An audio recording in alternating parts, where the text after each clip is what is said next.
Laws of motion, basically Newton's laws of motion नाम है actually chapter का। तो इसके अंदर हम लोगों ने ऑलरेडी क्या क्या स्टडी कर रखा है, ऑलरेडी हमने कवर कर रखा है न्यूटन के दो लॉज के सर स्टेटमेंट कवर कर लिए हैं, first law and second law. हाँ जी सर, हाँ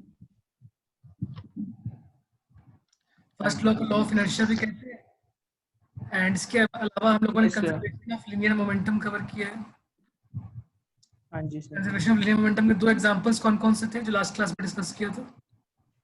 सर एक bullet recoilation, recoil of gun sir, recoil of gun, और सर एलिवेटर वाला हमने करा था। एलिवेटर वाला, एलिवेटर में कौन सा कंजर्वेशन ऑफ लीनियर मोमेंटम होता है? फिर एलिवेटर नहीं वही करा था सर हमने। एलिवेटर में लीनियर मोमेंटम कंजर्व कहाँ होता है? हाँ जी, हाँ जी। एक्सप्लोजन किया था, explosion due to internal forces, वहां पे भी लीनियर मोमेंटम कंजर्व रहता है। एक बॉम्ब में क्वेश्चन हम लोगों ने किया 2:1 के रेशियो में, जहाँ पे मासेस गिवन था, हाँ जी, की वेलोसिटी पता है, लाइटर पार्टिकल की वेलोसिटी हम लोगों ने कैलकुलेट की थी पिछली क्लास में। तो रिकॉइल ऑफ हाँ एक जी सर, एप्लीकेशन है, explosion due to internal forces. ऐसे क्वेश्चंस में लीनियर मोमेंटम कंजर्व्ड होता है बिकॉज एक्सटर्नल फोर्सेस जीरो होती हैं इसमें।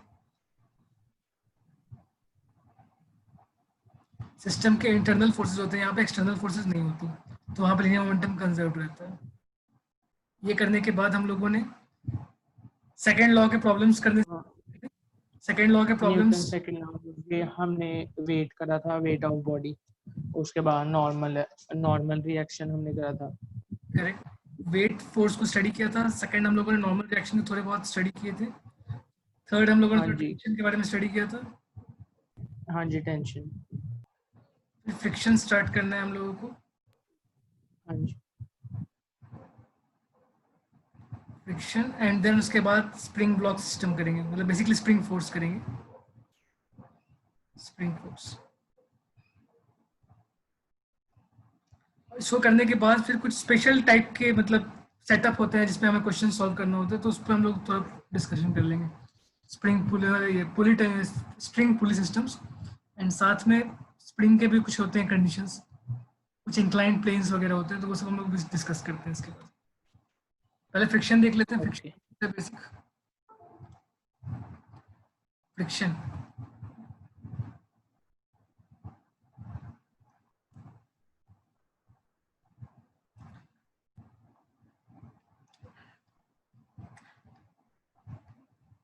फ्रिक्शन भी एक टाइप ऑफ कॉन्टैक्ट फोर्स होता है। Friction is also a type of contact force. दो बॉडीज जब कांटेक्ट में होती हैं तभी ये फोर्स आता है, a type of contact force. इसका डायरेक्शन क्या होता है? टाइप ऑफ कांटेक्ट फोर्स, इसका डायरेक्शन होता है, opposite to the force act. नहीं, फोर्स से ऑपोजिट सर, फोर्स के ऑपोजिट नहीं होता है कौन सा फोर्स? अगर मान लो कि सर। जैसे कोई रोड है, इसके ऊपर एक बॉडी कांस्टेंट स्पीड से मूव कर रही है, 30 हाँ मीटर जी, जा रही है, उसके ऑपोजिट डायरेक्शन में लगेगा। इसके अपोजिट। सर कार अगर राइट पे जा रही है तो फिर वो लेफ्ट की तरफ लगेगा, फोर्स ऑफ फ्रिक्शन। क्या ये हमेशा मोशन के अपोजिट होता है? सर हाँ जी, नहीं होता। नोट करो डायरेक्शन क्या होता है फ्रिक्शन का। Friction force acts along the surface of contact, it acts along the surface of contact, along surface of contact, it acts along surface of contact in a direction, it acts along surface of contact in a direction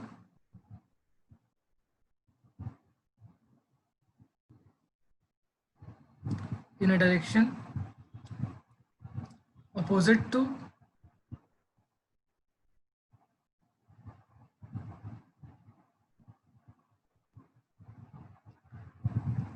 tendency of relative motion, opposite to tendency of relative motion।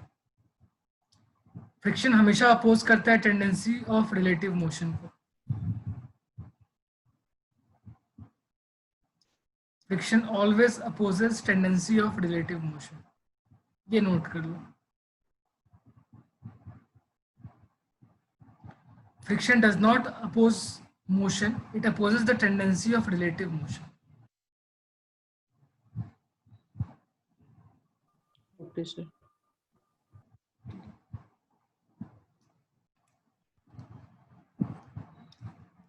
Friction always opposes tendency of relative motion.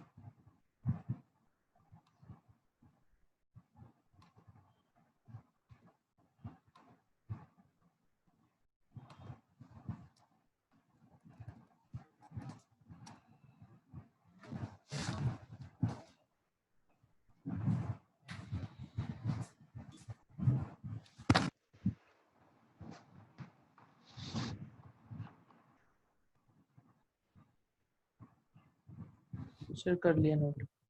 Note हो गया, ठीक है।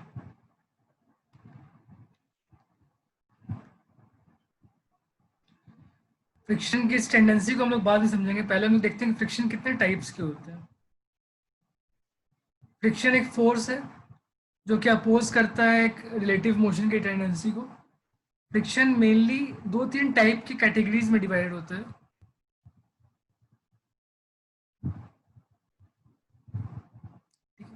Based on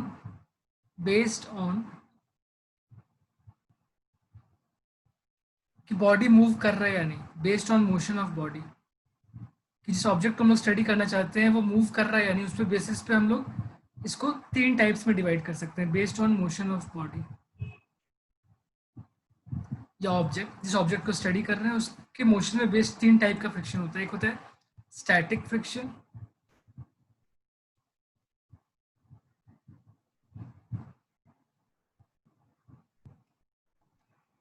पहला है static friction. Second है kinetic friction.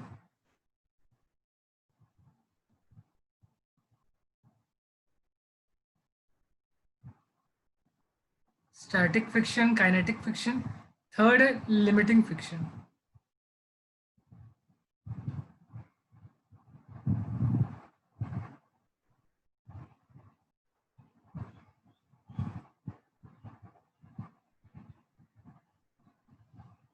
ठीक है, 3 type के friction, static friction, yes sir.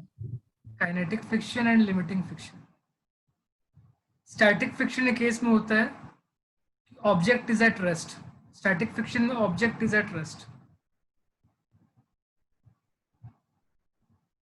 जिस ऑब्जेक्ट को स्टडी कर रहे हो वो रेस्ट पे रहेगा, तब स्टैटिक फ्रिक्शन होता है। काइनेटिक फ्रिक्शन होता है ऑब्जेक्ट मूविंग,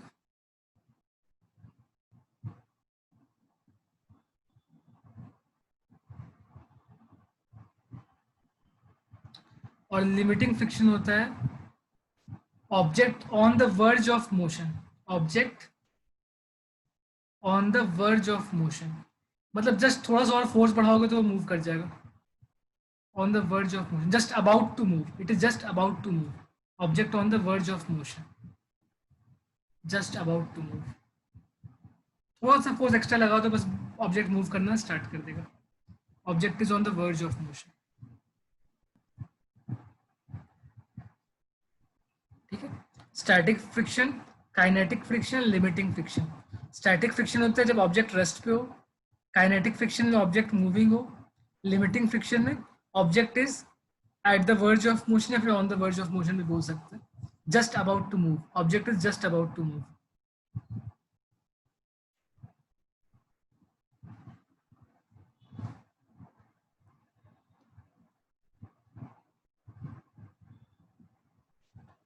इन तीनों डन सर। इन तीनों में एक खास पॉइंट है, उसको जरूर याद रखना।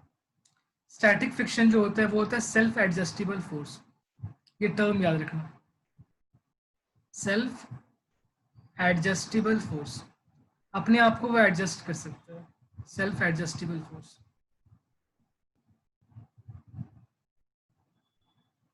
Static friction is self adjustable force. Kinetic friction ये फिक्स्ड फोर्स होता है, ये फिक्स्ड वैल्यू ऑफ फोर्स होता है।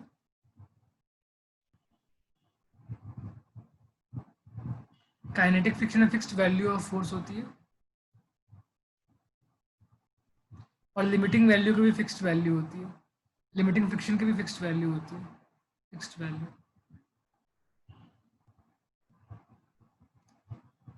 स्टैटिक फ्रिक्शन जो है वो सेल्फ एडजस्टेबल होता है, बाकी काइनेटिक एंड लिमिटिंग दोनों की फिक्स्ड वैल्यू होती है। Okay sir.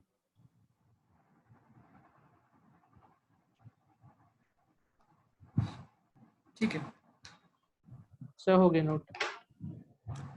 फ्रिक्शन के यूनिट्स एंड डायमेंशंस क्या होंगे? फ्रिक्शन का डायमेंशन क्या होगा?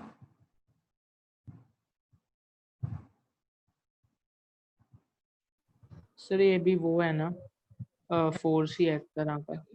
फोर्स का ही टाइप है, तो डायमेंशन तो KG metre second square inverse. ठीक है। तो डायमेंशंस बोलना है तो केजी मीटर नहीं बोलेंगे, उसको बोलेंगे m1 l1 t-2। सर ये यूनिट्स बोल दी मैंने। हाँ तूने यूनिट्स बोल दिया, ये dimensions m1 l1 t-2 units है केजी मीटर पर सेकंड स्क्वायर। ये ऐसा यूनिट्स हो सकता है, इसका ही नाम है न्यूटन्स, इसी यूनिट्स को नाम दे दिया गया है न्यूटन्स, तो ये ऐसा यूनिट है न्यूटन्स। Okay sir. जो भी फोर्स का नाम बोल दे, फ्रिक्शन, टेंशन, नॉर्मल रिएक्शन, सबके सबका डायमेंशंस m1 l1 t-2 और यूनिट्स न्यूटन्स होगा सबका। या फिर ग्रेविटेशन की बात कर ले, वेट की बात कर ले, सारे के सारे फोर्सेस सबका डायमेंशन सेम है, यूनिट्स सेम है। क्लियर है? Yes sir. अब क्या होता है कि सपोज करो कि एक ऑब्जेक्ट यहाँ पे रखा हुआ है, किसी एक सरफेस के ऊपर एक ऑब्जेक्ट रखा हुआ है,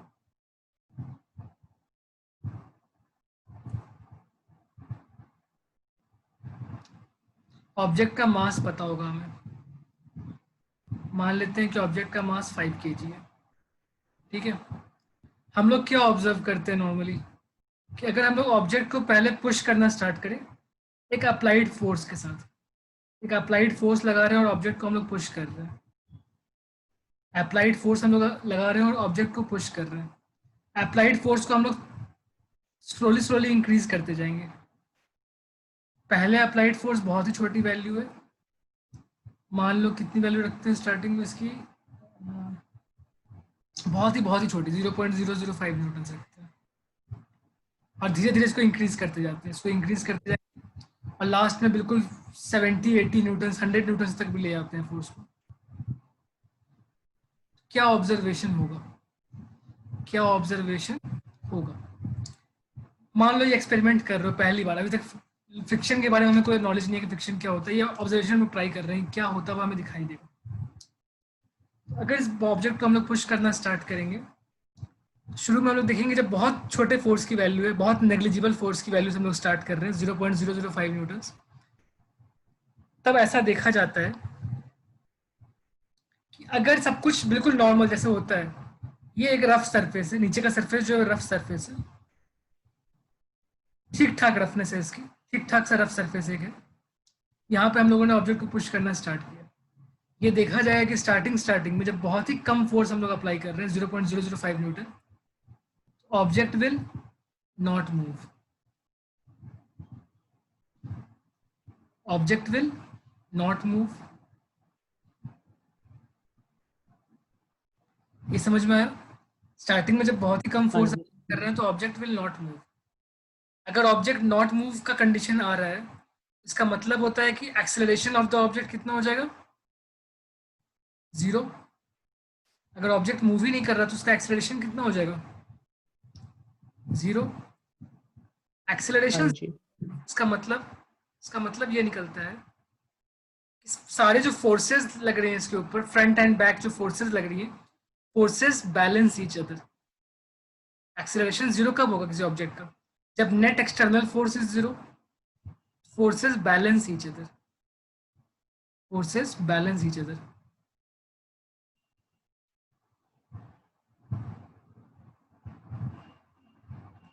या किसी अदर लैंग्वेज में अगर बात करें तो नेट एक्सटर्नल फोर्स इज 0, बाहर से जो नेट एक्सटर्नल फोर्स है वो 0 हो रहा है, इसका मतलब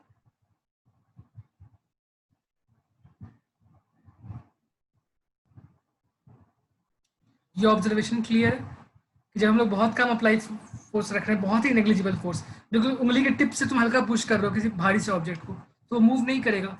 नॉर्मल सा ऑब्जर्वेशन है हमारा। तो अगर वो मूव नहीं कर रहा है, दैट मीन्स सपोज करो कि बेड रखा है, बेड को तुम बहुत हल्के फोर्स से पुश करना चाहते हो, बेड नहीं मूव करेगा।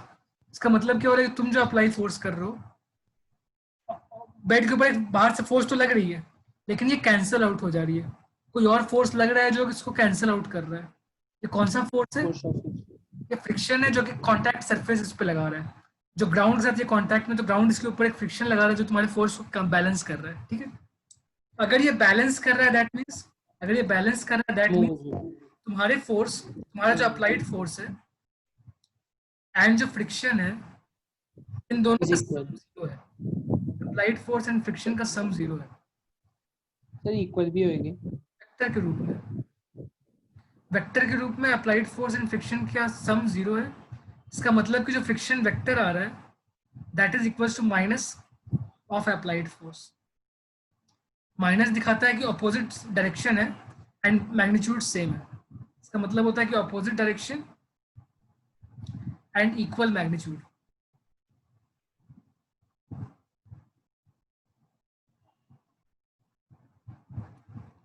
Opposite direction and equal magnitude. तुमने जितना फोर्स लगाया उतना exactly equal and opposite force ground ने लगा दिया।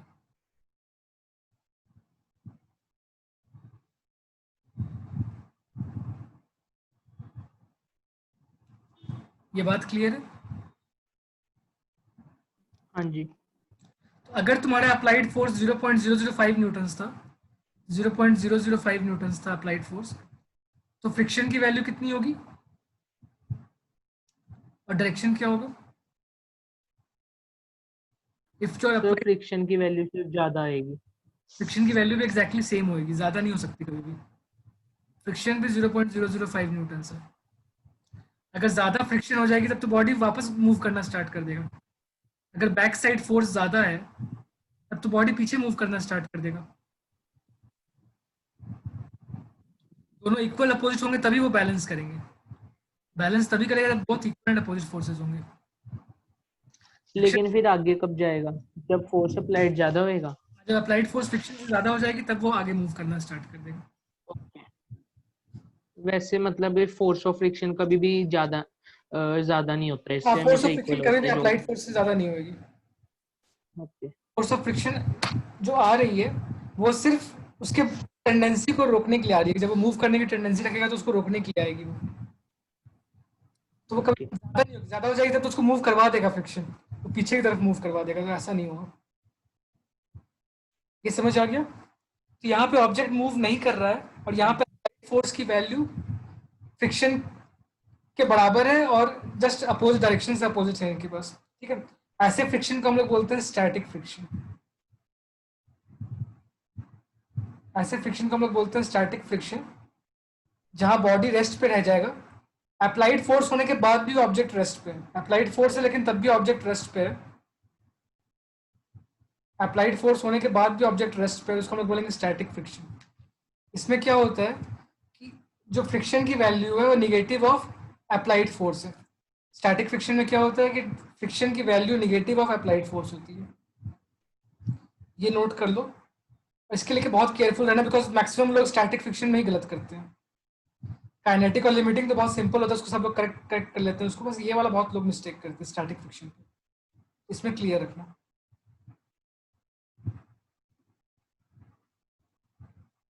स्टैटिक फ्रिक्शन की वैल्यू कितनी होती है? Negative of applied force. Negative of applied force, static friction की वैल्यू होती है निगेटिव ऑफ ये अप्लाइड। तो फिर डायरेक्शन ऑपोजिट ही है सर। हाँ, डायरेक्शन अपोजिट है। सर आपने बोला था कि डायरेक्शन ऑपोजिट भी नहीं होती कई केसेस में। कभी कभी नहीं होती है। अपोजिट किसके? अपोजिट किसके? Opposite to applied sir force. To the applied force. कभी कभी अप्लाइड फोर्स होती ही नहीं है। अगर मूविंग ऑब्जेक्ट है तो अप्लाइड फोर्स की जरूरत नहीं, तब भी तुम्हारे पास फ्रिक्शन हो सकता है। वहां पे मोशन के तुम बोलोगे मोशन के अपोजिट है, बट कभी कभी ऐसा होता है कि मोशन के डायरेक्शन में भी होता है फ्रिक्शन।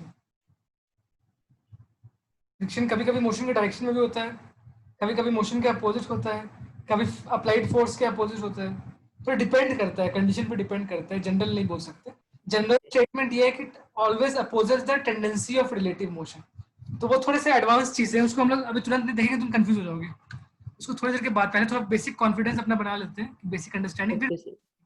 जो ऐसे केसेस हैं जो बिल्कुल एक्सेप्शनल केसेस हैं, वो हम लोग बाद में करेंगे, वो स्टार्टिंग में करेंगे तो कंफ्यूज हो जाओगे।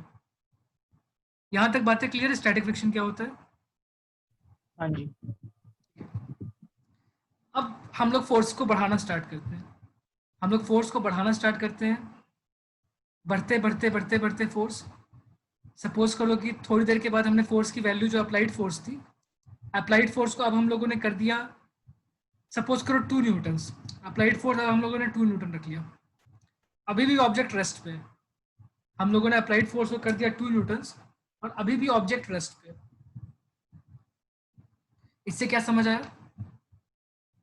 अगर अप्लाइड फोर्स को 2 न्यूटन्स कर दिया, अभी भी ऑब्जेक्ट रेस्ट पे, अभी भी ऑब्जेक्ट रेस्ट पे ऑब्जर्व कर रहे हैं हम लोग, ऑब्जेक्ट अभी भी रेस्ट पे है। अभी इसकी force applied is equals to the force of friction. तो फ्रिक्शन की वैल्यू अभी कितनी आ रही है? अप्लाइड फोर्स 0 सर, 2 ही है, 2 ही है। 2 ही है, 2 न्यूटन है। किस डायरेक्शन में? राइट या left? Sir left, opposite. Left में, correct, opposite to applied force है। और ये किस नेचर का फ्रिक्शन है? ये स्टैटिक, काइनेटिक, लिमिटिंग, किस नेचर का फ्रिक्शन है ये? सर ये स्टैटिक। ये फ्रिक्शन जो है ये स्टैटिक फ्रिक्शन, करेक्ट है बात?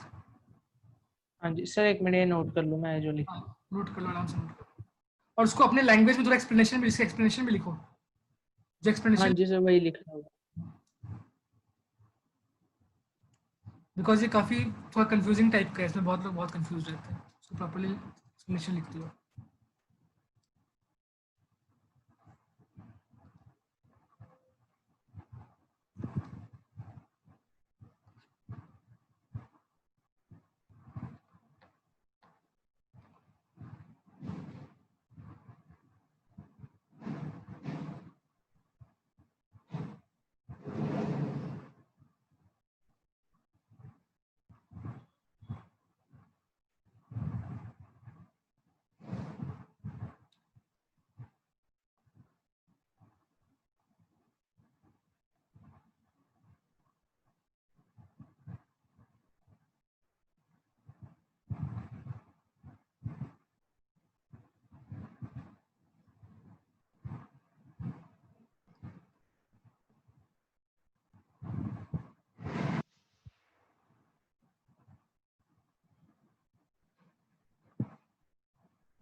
सर हो गया। हो गया? ठीक है। हाँ ठीक है, जी। हम लोग एक एक्सपेरिमेंट कर रहे हैं और फिर हम लोग उसको कंक्लूड कर रहे हैं। तो हमारा एक्सपेरिमेंट चल रहा है, एक्सपेरिमेंट में हम लोग अप्लाइड फोर्स को बढ़ाते जा रहे हैं और देख रहे हैं कि ऑब्जेक्ट रेस्ट पे है या मोशन पे, ठीक है। उसके अकॉर्डिंग हम लोग बता रहे हैं कि फ्रिक्शन की वैल्यू कितनी होगी, और स्टैटिक फ्रिक्शन या फिर काइनेटिक फ्रिक्शन है, ये हम लोग उसके हिसाब से बताते जा रहे हैं। अब हम लोगों ने फिर से अप्लाइड फोर्स को बढ़ाया बढ़ाया बढ़ाया। अब मान लेते हैं कि हम लोग 5 न्यूटन पे गए। 5 न्यूटन पे पहुंचने के बाद हमने एक खास बात ऑब्जर्व किया, 5 न्यूटन तक, till 5 Newton, till 5 Newton applied force, till applied force is 5 Newton, क्या हो रहा है? Object is at rest. Till N applied force of 5 Newton, object is at rest.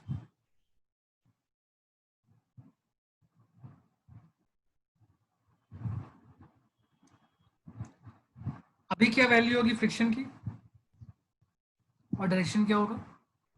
5 Newton पे भी ऑब्जेक्ट रेस्ट है, 5 न्यूटन पे भी ऑब्जेक्ट रेस्ट सर पे है। ऑब्जेक्ट रेस्ट पे है। हाँ, हाँ जी। तो फिर मतलब उसकी फ्रिक्शन की वैल्यू बतानी है सर, 5 ही होएगी। फ्रिक्शन की वैल्यू 5 न्यूटन सी होगी। -5। डायरेक्शन अपोजिट हो जाएगा, माइनस दिखाने का मतलब सिर्फ डायरेक्शन अपोजिट दिखाता है। तो अगर ओके। फॉर्म लिखेंगे तब माइनस लिखेंगे, अदरवाइज लिखने की जरूरत नहीं है। फ्रिक्शन की वैल्यू ओके 5 सर। न्यूटन है, और डायरेक्शन क्या है इसका, टुवर्ड्स राइट या left? Sir towards left. Towards left. अब इसके टाइप को क्या बोल सकते हैं? स्टैटिक, काइनेटिक, लिमिटिंग, क्या स्टैटिक। बोल सकते हैं इसको? स्टैटिक। ये स्टैटिक है, करेक्ट बात है, ये स्टैटिक है। लेकिन साथ में मैंने एक और बात बताई, जैसे हमने 5 से थोड़ा ही बड़ा वैल्यू स्टार्ट किया लगाना, तो ये ऑब्जेक्ट मूव करना स्टार्ट हो गया। जैसे 5, अगर 5 से ज्यादा। ये लिमिटिंग केस, ये लिमिटिंग फ्रिक्शन है।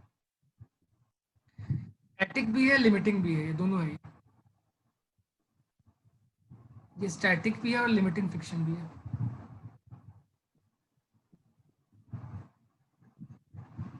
ठीक है। लिमिटिंग का मतलब कि eight the verge of motion, थोड़ा सा ज्यादा लगाओगे तो ऑब्जेक्ट मूव करना स्टार्ट कर देगा, इसको बोलते हैं limiting. The limiting friction is actually the friction when the object is at the verge of motion, या फिर limiting friction is the maximum value of static friction. Note करना, limiting friction is the maximum value of static friction. Limiting friction is maximum value of static friction. Static friction का ये extreme case है, maximum value है static friction.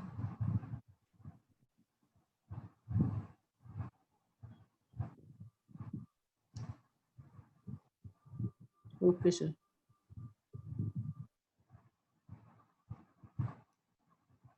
Limiting friction is the maximum value of static friction.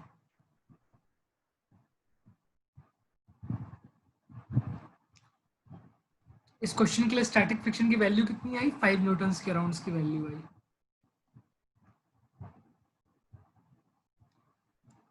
Limiting friction 5 Newton's हो गया इस object.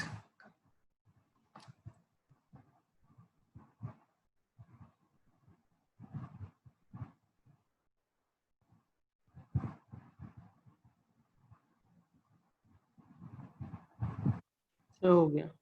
हो गया। अब हम लोग फोर्स को बढ़ाना स्टार्ट करते हैं। अब जैसे हम लोग फोर्स को इसके आगे बढ़ाएंगे तो ऑब्जेक्ट एक्सेलरेट करना स्टार्ट हो जाएगा। पहले तो स्टेशनरी था, रेस्ट पे था, लेकिन जब इससे ज़्यादा फोर्स लगाएंगे तो ऑब्जेक्ट एक्सेलरेट करेगा। ठीक है। अब क्या ऑब्जर्व करते हैं हम लोग, इसको समझो। अब जो ऑब्जर्व करेंगे, अब हमारी ऑब्जर्वेशन ये होगी कि when applied force if applied force is greater than 5 Newton's, तो हम लोग ऐसा ऑब्जर्व कर रहे हैं कि फ्रिक्शन की वैल्यू अब कांस्टेंट हो गई। अब फ्रिक्शन कांस्टेंट ही रहेगा। कितना रहेगा? Approximately 5 newtons. अब फ्रिक्शन की वैल्यू क्लोज टू 5 न्यूटन्स ही कांस्टेंट रह जाएगी। फ्रिक्शन अब इससे ज़्यादा बढ़ेगा नहीं, ये हमें बिल्कुल कांस्टेंट वैल्यू होल्ड करेगी। अप्रोक्सीमेटली 4.9 न्यूटन्स के आसपास होगा, थोड़ा कम होता है एक्चुअली अगर स्टैटिक जो लिमिटिंग फ्रिक्शन है, लिमिटिंग फ्रिक्शन अगर 5 न्यूटन्स थी तो उससे थोड़ा कम होगा फ्रिक्शन की वैल्यू। 4.98 हो सकता है, 4.99 हो सकता है, स्लाइटली लेस देन 5 न्यूटन्स रहेगा ये वैल्यू। अप्रोक्सीमेटली 5 न्यूटन्स बोल सकते हैं उसको। अगर 4 हुआ, अगर लिमिटिंग का केस 5 न्यूटन्स का है तो 4 नहीं होगा, लेकिन 5 से बहुत ही क्लोज, 4.98 4.99 ऐसा कुछ वैल्यू होगा। ओके, उसे लिमिटिंग कहेंगे। लिमिटिंग तो ऑलरेडी हमारा आ गया ना, लिमिटिंग तो 5 न्यूटन्स ऑलरेडी हमने निकाल लिया। अब काइनेटिक हो गया, अब ऑब्जेक्ट मूव करना स्टार्ट कर गया। जब अप्लाइड फोर्स 5 से बड़ा है तो फिर ऑब्जेक्ट मूव करना स्टार्ट कर गया। तो लिमिटिंग के टाइम जो फ्रिक्शन की वैल्यू रह गई थी, जो मैक्सिमम वैल्यू थी स्टैटिक फ्रिक्शन की, उतनी ही वैल्यू अभी भी लगती हुई दिखाई देगी तुमको। उससे ज्यादा फ्रिक्शन नहीं उस सरफेस पर, तो सरफेस उससे ज्यादा फ्रिक्शन लगाएगा नहीं उस बॉडी के ऊपर। तो जो मैक्सिमम वैल्यू थी 5 न्यूटन्स की, वो ऑब्जेक्ट उतना ही ग्राउंड उतना ही लगाता रहेगा उसके ऊपर। अब तुम्हारा फोर्स अगर सपोज करो तुम्हारा अप्लाइड फोर्स 10 न्यूटन का है, तो क्या तुम देखोगे? अगर अप्लाइड फोर्स 10 न्यूटन का है तो क्या होगा इस ऑब्जेक्ट के साथ? अगर अप्लाइड फोर्स 10 न्यूटन का है, फ्रिक्शन अभी भी कितना लगेगा? अप्लाइड फोर्स तुमने बढ़ा के 10 न्यूटन पहुंचा दिया, तो फ्रिक्शन कितना अप्लाई होगा इसके ऊपर, जो ग्राउंड अप्लाई करेगा इसके ऊपर? फ्रिक्शन अभी भी 5 न्यूटन ही लग रहा होगा। ग्राउंड अभी भी इसके ऊपर 5 न्यूटन का ही फ्रिक्शन लगा रहा होगा। हाँ जी। ऑब्जेक्ट का मास कितना था? ऑब्जेक्ट का मास था 5 kg। ऑब्जेक्ट का मास था 5 kg। ये हम लोगों ने सिर्फ एग्जांपल ले रखा है और एग्जांपल से हम लोग समझ रहे हैं कि फ्रिक्शन के टाइप्स का मतलब क्या होता है। तो इसके ऊपर दो फोर्सेस लग गए, एक 10 न्यूटन्स जो राइट की तरफ है और एक लेफ्ट की तरफ फोर्स है, उसकी वैल्यू कितनी है? लेफ्ट की तरफ जो फोर्स है उसकी वैल्यू है 5 न्यूटन्स। ठीक है, राइट की तरफ 10 न्यूटन्स, लेफ्ट की तरफ 5 न्यूटन्स। तो अगर हम लोग देखें हॉरिजॉन्टल डायरेक्शन, कौन सा डायरेक्शन देख रहे हैं हम लोग? हॉरिजॉन्टल डायरेक्शन देख रहे हैं, मतलब फ्रंट बैक की बात कर रहे हैं, अप डाउन की बात नहीं कर रहे हम लोग, हॉरिजॉन्टल की बात कर रहे हैं, फ्रंट बैक की बात कर रहे हैं, right left. Okay horizontal direction देखते हैं, हॉरिजॉन्टल डायरेक्शन। हॉरिजॉन्टल डायरेक्शन में क्या हो रहा है? इसके ऊपर नेट फोर्स कितना लग रहा है हॉरिजॉन्टल डायरेक्शन में? बताओ। हॉरिजॉन्टल सर, डायरेक्शन राइट की तरफ है लेफ्ट की तरफ? टोटल फोर्स नेट फोर्स तो सिर्फ 5, नेट फोर्स तो सिर्फ 5 लग रहा हाँ, किस डायरेक्शन में? है सर, राइट। राइट। तो हमें दोनों फोर्स एक्चुअली लिखना पड़ेगा। तो हमारे पास +10 लग रहा है, राइट की तरफ 10 लग रहा है और लेफ्ट की तरफ 5 है, तो -5 लिख सकते हैं। +10 -5 equals to mass into acceleration. Total force equals to mass into acceleration. Mass कितना है? 5 kg multiplied by acceleration. Newton second law है, sum of all forces equals to mass into acceleration. यही लिखा है हम लोगों ने, sigma F equals to M A. Sum of all forces equals to mass into acceleration, ये लिखा है हम लोगों ने। हम लोग सिर्फ हॉरिजॉन्टल फोर्स को देख रहे हैं बिकॉज हॉरिजॉन्टल डायरेक्शन में ही मोशन हो रहा है, वर्टिकल में कोई मोशन हो नहीं रहा, तो हम लोग सिर्फ हॉरिजॉन्टल को ही देख रहे हैं। हॉरिजॉन्टल में sum of all forces equals to mass into acceleration. 10 - 5 equals to mass into acceleration, 5 × A. Acceleration की वैल्यू कितनी आ जाएगी? यहाँ से एक्सेलरेशन फाइंड कर सकते हैं।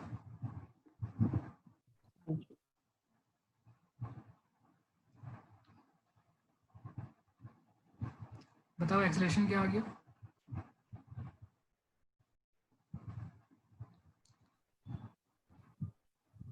सर 0। 0 कैसे आ गया? अच्छा नहीं, 1, सॉरी, 1 1 1। 5/5। इसकी वैल्यू आ जाएगी 1 मीटर पर सेकेंड स्क्वायर। तो इसके हिसाब से ये ऑब्जेक्ट मूव करना स्टार्ट कर देगा। बात समझ आ गई?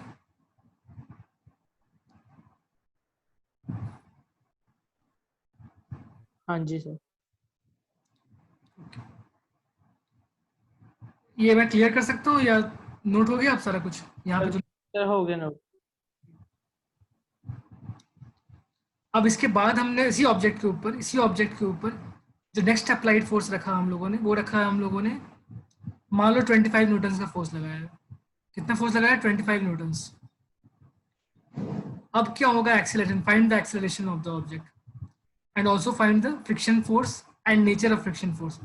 फाइंड एक्सेलरेशन, एक्सेलरेशन की वैल्यू फाइंड करनी है, फ्रिक्शन फोर्स की वैल्यू फाइंड करनी है, उसका नेचर बताना है कि नेचर कैसा है फ्रिक्शन का।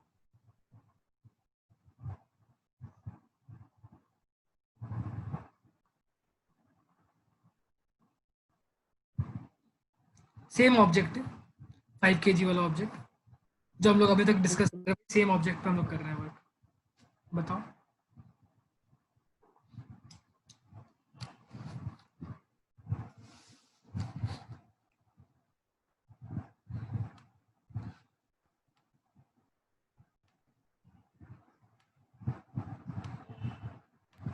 सर नीचे नेट फोर्स कितना लग रहा है? फ्रिक्शन 5 न्यूटन जी। नेट फोर्स तो तुमने फाइंड करना है, फ्रिक्शन भी तुमने बताना है कि फ्रिक्शन कितना लगेगा। तो फ्रिक्शन कितना होएगा? बताओ ओके तुम्हारे अकॉर्डिंग कितना फ्रिक्शन होना चाहिए इसमें? अगर अप्लाइड फोर्स बढ़ा रहे हो तो क्या फ्रिक्शन बढ़ जाएगा या सेम रहेगा? सर, बढ़ जाएगा। अगर अप्लाइड फोर्स तो बढ़ेगा। नहीं, एक बार जब तुम क्रॉस कर गए और लिमिटिंग फ्रिक्शन को, जब तुम्हारा अप्लाइड फोर्स लिमिटिंग फ्रिक्शन को क्रॉस कर गया है, when applied force is greater than limiting friction, एक बार लिमिटिंग फ्रिक्शन को तुम क्रॉस कर गए, उसके बाद फ्रिक्शन की वैल्यू कांस्टेंट रहती है, फिर चेंज नहीं करती।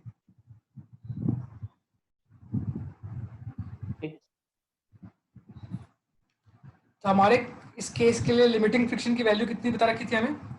लिमिटिंग फ्रिक्शन हमारा निकल के आया था 5 न्यूटन्स।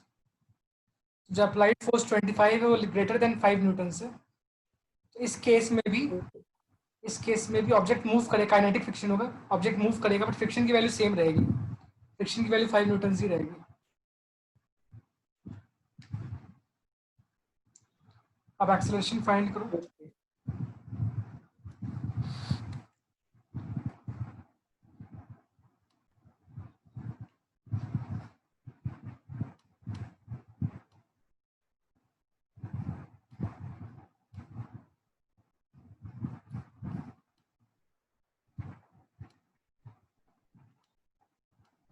फोर मीटर पर सेकेंड स्क्वायर। करेक्ट। और फ्रिक्शन की वैल्यू कितनी है?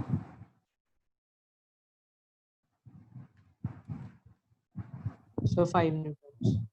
एक्सेलरेशन है 4 मीटर पर सेकेंड स्क्वायर। डायरेक्शन क्या है एक्सेलरेशन का, राइट या लेफ्ट? राइट।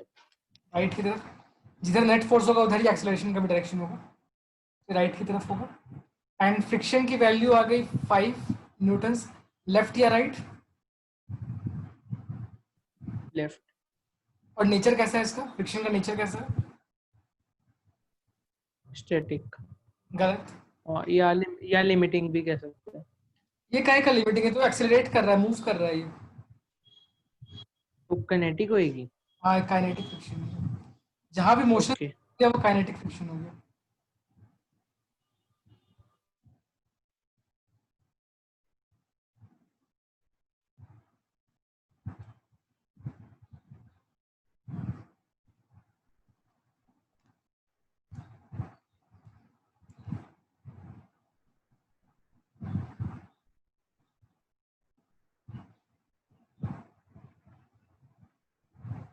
सर हो गया। हो गया, समझ भी आ गया सारा कुछ?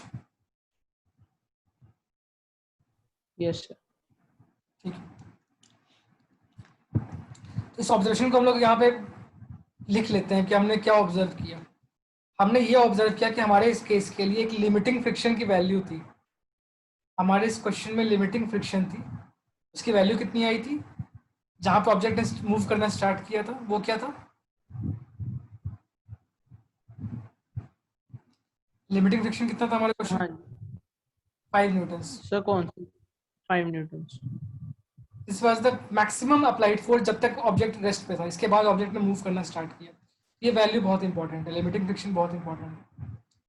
तो लिमिटिंग फ्रिक्शन हमारे क्वेश्चन में 5 न्यूटन था जो हमने ऑब्जर्व किया, बिकॉज 5 न्यूटन तक ऑब्जेक्ट रेस्ट पे था, उसके बाद मूव करना स्टार्ट हो गया। जैसे हमारा अप्लाइड फोर्स 5 न्यूटन से बड़ा होगा तो ऑब्जेक्ट मूव करना स्टार्ट हो गया, दैट मीन्स कि लिमिटिंग फ्रिक्शन इज 5 न्यूटन। ये बात समझ में आ गई? हाँ जी। इसको ऐसे इस तरीके से हम लोग लिख सकते हैं कि if applied force is less than limiting friction, तो क्या होता है? If applied force is less than limiting friction तब क्या होता है? तब तुमने क्या ऑब्जर्व किया, जब अप्लाइड फोर्स लिमिटिंग फ्रिक्शन से कम होता है तब क्या होता है? सर ऑब्जेक्ट रेस्ट पे ही रहता है। ऑब्जेक्ट रेस्ट पे रहता है। ये फ्रिक्शन के टाइप को क्या बोलेंगे हम, किस टाइप का फ्रिक्शन है ये? स्टैटिक। ये स्टैटिक फ्रिक्शन है। एंड इसकी वैल्यू कितनी होती है? Sir value. Value sir sir इसकी equal to sir force of friction या लिमिटिंग फ्रिक्शन, क्या बोल थोड़ा रहे सा हो, कम। फ्रिक्शन की वैल्यू कितनी होगी ये? सर ये अगर मान लो सर कि 5। जिसमें हम लोग 2 न्यूटन का अप्लाइड फोर्स रखते हैं और लिमिटिंग हाँ जी न्यूटन की है, तो फ्रिक्शन की वैल्यू कितनी आएगी?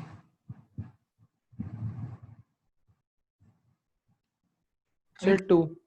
2 न्यूटन से रहेगी। फ्रिक्शन की वैल्यू इक्वल टू हाँ जी। अप्लाइड होता है यहाँ पर। तो फ्रिक्शन का जो मैग्नीट्यूड होता है वह equal to magnitude of applied force होता है। इस कारण से हम लोग बोलते हैं सेल्फ एडजस्टेबल फोर्स। तुम अप्लाइड फोर्स को बढ़ाओगे, फ्रिक्शन की वैल्यू भी बढ़ती जाएगी, इसलिए हम लोग बोलते हैं इसको सेल्फ एडजस्टेबल फोर्स।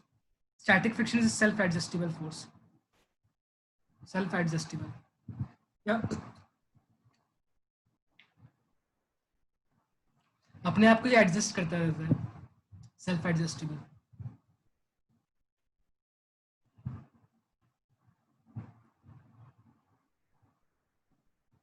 ठीक है,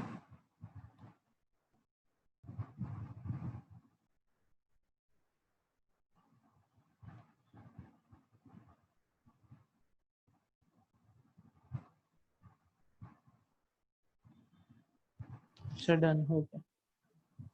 और सेकेंड इंपॉर्टेंट केस क्या है कि if applied force is greater than limiting friction, तब क्या दिखाई देता है? अगर अप्लाइड फोर्स लिमिटिंग फ्रिक्शन से बड़ा हो गया तब क्या हुआ? Kinetic friction. तब ऑब्जेक्ट मूव करना स्टार्ट कर गया, ऑब्जेक्ट ने मूव किया, फ्रिक्शन का टाइप हो गया काइनेटिक फ्रिक्शन। और वैल्यू कितनी आई इसकी? एक्सेलरेशन। सो इसकी हाँ, इसमें फ्रिक्शन की वैल्यू कितनी आई इस केस में?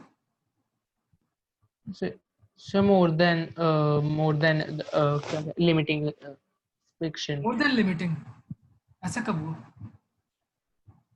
इसकी वैल्यू सर मतलब अप्रोक्सीमेटली आपको कोई वैल्यू लिमिटिंग के इक्वल ही नहीं आई, 5 न्यूटन से आती रही इसकी फ्रिक्शन की वैल्यू। तुम्हारा तो ये तो अप्लाइड फोर्स तुम कितना ही मूव बढ़ा दो,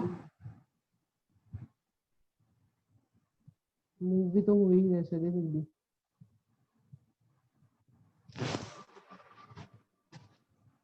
hello hello hello, sir move भी तो हो ही रहे सर फिर भी। मूव तो कर ही रहा है तो मूव, अगर तुम्हारा फ्रिक्शन बढ़ता रहेगा तो मूव कैसे करेगा ये? अगर फ्रिक्शन वैसे ही बढ़ता रहेगा तो कहीं मूव ही नहीं कर पाएगा ऑब्जेक्ट। सर फ्रिक्शन सेम नहीं रहता सर। यहाँ फ्रिक्शन सेम रहता है तभी तो मूव करता है ऑब्जेक्ट। कितना रहता है फ्रिक्शन? किसके सेम, मतलब सेम मतलब क्या बोलना चाह रहे हो तुम? सर मैं सेम नहीं कहना चाह रहा, मैं कह रहा हूँ सर अगर ये बड़ा होएगा force applied according to limiting agent, हाँ, लिमिटिंग फ्रिक्शन, तो फिर ये एजेंट नहीं। ऑब्जेक्ट मूव, हाँ जी लिमिटिंग फ्रिक्शन, सर हाँ ये ऑब्जेक्ट मूव कर जाएगा, हाँ काइनेटिक फ्रिक्शन भी होएगा। हाँ और तो फिर मतलब इसका आपने क्या पूछा सर कि मतलब कितना फ्रिक्शन होएगा? हाँ, फ्रिक्शन की वैल्यू कितनी होगी मैंने ये पूछा। सर इक्वल टू और मोर देन लिमिटिंग एजेंट भी तो हो सकता है। मोर देन कभी अच्छा नहीं होगा। फ्रिक्शन, नहीं नहीं सर, हाँ जी ठीक है, फ्रिक्शन की वैल्यू मेरे को लगा हो सकता है, हाँ जी सर इक्वल होगी फिर ये तो, फ्रिक्शन की फ्रिक्शन की वैल्यू 5 वैल्यू न्यूटन जैसे आप। Slightly less than limiting friction होता है, almost equal to limiting friction की वैल्यू रहती है। और ये वैल्यू हाँ जी कांस्टेंट रहती है, फ्रिक्शन की वैल्यू कांस्टेंट रहती है। Friction does not depend on force applied, friction की value does not depend on force applied. Friction की जो वैल्यू 5 न्यूटन आ रही है हमेशा 5 न्यूटन ही आती रहेगी इसके बाद, it will not depend on applied force. तुम अप्लाइड फोर्स कितना ही बढ़ाओ, 1000 न्यूटन करो तभी फ्रिक्शन 5 न्यूटन ही आती रहेगी। 1000 2000 न्यूटन 5000 न्यूटन कितना भी बढ़ा दो फोर्स, फ्रिक्शन की वैल्यू 5 न्यूटन ही आएगी। इसके बाद फ्रिक्शन को फर्क नहीं पड़ता फोर्स के साथ। ये दोनों केस समझ में आ गए? स्टैटिक फ्रिक्शन हाँ का जी में डिफरेंस क्लियर है? Yes sir. Static friction force के साथ बढ़ता है, तुम अप्लाइड फोर्स बढ़ाओगे तो स्टैटिक फ्रिक्शन बढ़ता जाएगा, लेकिन काइनेटिक फ्रिक्शन बढ़ता नहीं है, वो कांस्टेंट रहता है। उसकी वैल्यू हमेशा लिमिटिंग फ्रिक्शन के अराउंड ही रहती है, अप्रॉक्सीमेटली लिमिटिंग फ्रिक्शन की वैल्यू के बराबर ही रहती है वो। और लिमिटिंग फ्रिक्शन दोनों का बाउंड्री है, दोनों का बाउंड्री लिमिटिंग फ्रिक्शन है। लिमिटिंग फ्रिक्शन में body just about to move होता है, वो एक फिक्स सिंगल वैल्यू होती है, 5 न्यूटन जैसे सिंगल वैल्यू है वो limiting friction.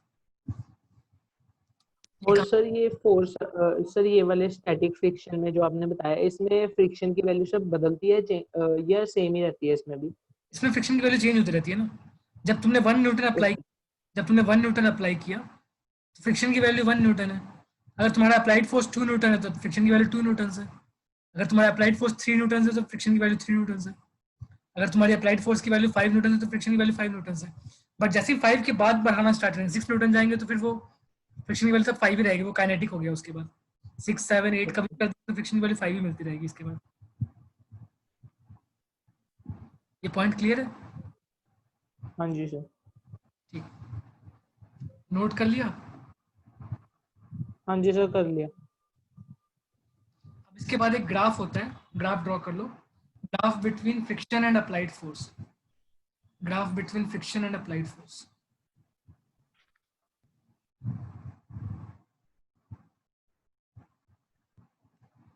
Graph between friction and applied force. जो अभी हम लोगों ने एक्सपेरिमेंट के बारे में स्टडी किया, इसको हम लोग ग्राफ के फॉर्म में बनाते हैं। तो ग्राफ कैसा दिखाई देगा? पहले हम लोगों ने जो मतलब एग्जाम्पल देगा, एग्जाम्पल का ग्राफ हम लोग ड्रॉ कर रहे हैं कि इस एग्जाम्पल के लिए कैसा दिखाई देगा, फिर जनरल कर देंगे कि जनरल क्या होगा। पहले अपने एग्जाम्पल को करते हैं, फ्रिक्शन और इधर अप्लाइड फोर्स को हम लोग मार्क करते हैं। तो हमने अपने एक्सपेरिमेंट में क्या देखा, अप्लाइड फोर्स चेंज कर रहे हैं हम लोग, तो अप्लाइड फोर्स हमारा इंडिपेंडेंट वेरिएबल है। अप्लाइड फोर्स इंडिपेंडेंट वेरिएबल है, फ्रिक्शन डिपेंडेंट वेरिएबल है। इसको अपने हिसाब से हम लोग चेंज कर रहे हैं अप्लाइड फोर्स को, और फ्रिक्शन उस पर डिपेंड करते हुए चेंज हो रहा है अपने आप। नेचर डिसाइड कर रहा है कि फ्रिक्शन की वैल्यू कितनी, स्टैटिक फ्रिक्शन के लिए सबके लिए पूरा सिचुएशन हम लोग जो हम लोगों ने अभी किया ना 5 kg वाले ऑब्जेक्ट का जो एक्सपेरिमेंट किया, उसको हम लोग ग्राफ के फॉर्म में प्लॉट करना चाह रहे हैं। Okay sir. अप्लाइड फोर्स 0 होगा, अगर अप्लाइड फोर्स 0 रखेंगे फ्रिक्शन कितना होगा, इफ अप्लाइड फोर्स इज 0 तो फ्रिक्शन कितना होगा, 0 ही होगा।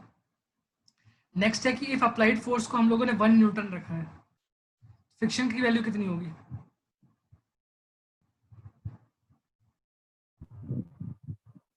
बताओ। सर ये ऑब्जेक्ट फिर मूव करेगा या नहीं? तुम बताओ क्या मूव करेगा या नहीं। हमारा हमारा जो एग्जांपल था उसी को प्लॉट कर रहे हैं हम लोग, ये हमारा वाला एग्जांपल ही है जो अभी हम लोग ने स्टडी किया है, उसमें मूव किया था। इसकी फ्रिक्शन की वैल्यू फिर 0 ही होगी। फ्रिक्शन की वैल्यू 0 होगी, तब तो वो ऑब्जेक्ट मूव कर जाएगा। अच्छा मतलब आप किस, मैं वही पूछ रहा हूँ सर। हमारे एग्जांपल में क्या हुआ, जब हमने 1 न्यूटन अप्लाई किया, बॉडी मूव किया था या नहीं मूव किया था, सर नहीं मूव करा था। नहीं मूव करा था। क्यों नहीं मूव करा था, बिकॉज जो ग्राउंड है वो एक फ्रिक्शन लगा रही थी, नेट एक्सटेंशन फोर्स 0 है। स्टैटिक फ्रिक्शन की वैल्यू जो है वो इक्वल टू अप्लाइड फोर्स आ रही थी, इस कारण से ऑब्जेक्ट हाँ जी। पे सारे फोर्सेस बैलेंस हो जाते हैं। ठीक है, तो अगर हमारा अप्लाइड फोर्स 1 न्यूटन होगा तो फ्रिक्शन की वैल्यू कितनी हो जाएगी, फ्रिक्शन की वैल्यू भी 1 हो जाएगी। तो ये पॉइंट बन गया, इसका 1,1 एक पॉइंट बन गया। नेक्स्ट वैल्यू हो जाएगी 2, तो ये भी 2।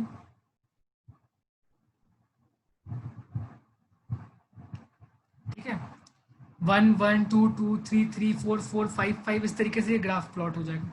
कहाँ तक, हाँ जी। 5 तक। जब तक 5 न्यूटन तक हम लोग पहुंचेंगे वहां तक ये ऐसे ही बढ़ता जाएगा। ये एक स्ट्रेट लाइन बनेगा, y इक्वल्स टू एक्स का ग्राफ। ये ग्राफ क्या होता है, y इक्वल्स टू एक्स। जो x की वैल्यू है वही y की वैल्यू है, इसको बोलते हैं y इक्वल्स टू एक्स का ग्राफ।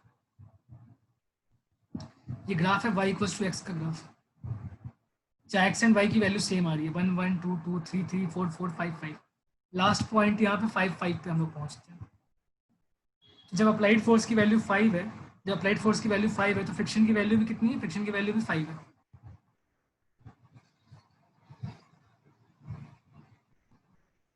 इतनी सी बात क्लियर है। Yes sir. ठीक,